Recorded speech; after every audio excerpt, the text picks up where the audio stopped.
hisoblanadi. Hozir tushuntirib beraman, shu bilan ekskursiyamiz tugaydi.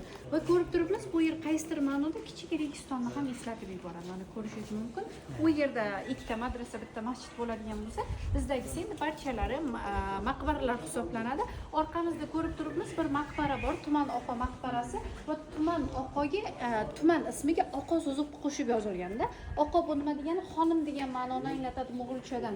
Tuman oqa Amir Temurning eng kichik ayollari bo'ladi. Ya'niki nikoh jihatdan eng kichik 4-ayollari hisoblanadi. Bu yerda o'zlariga atab maqbara qurdiradi-yu, lekin dafn etilish nasib qilmadi. Amir Temur olamdan o'tgandan so'ng o'g'illari Shohrux Mirzo poytaxtni Samarqanddan Hirotga ko'chiradi. Barchalar ketishadi. Tabiiyki bu kishi ham borib o'sha yerda vafot etgan. Hech kim Amir Temurdan keyin jasadlarni bu yerga olib kelmadi. Bu yer bo'sh, majmua sifatida saqlanib qoldi.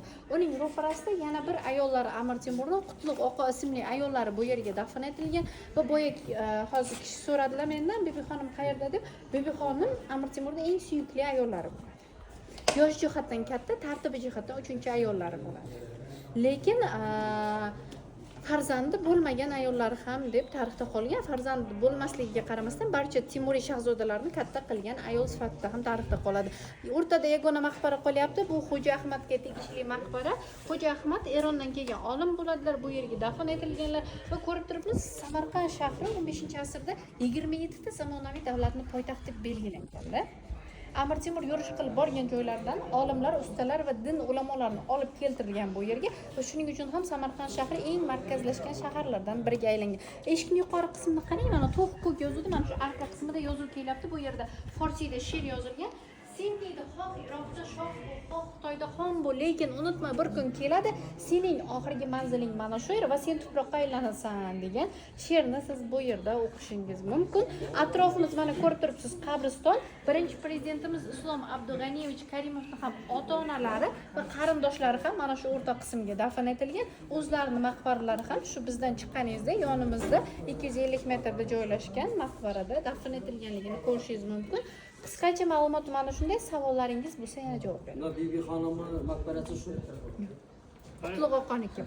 Qutlug' oqani farzandlari kim bo'lgan? Qutlug' oqani farzandlari haqida bizgacha ma'lumot kelmagan, chunki aynan nikohlik ayollari yo'q ekan, nikohlikmi yoki yo'qmi uni bilmaymiz. Turk bo'lgan bu.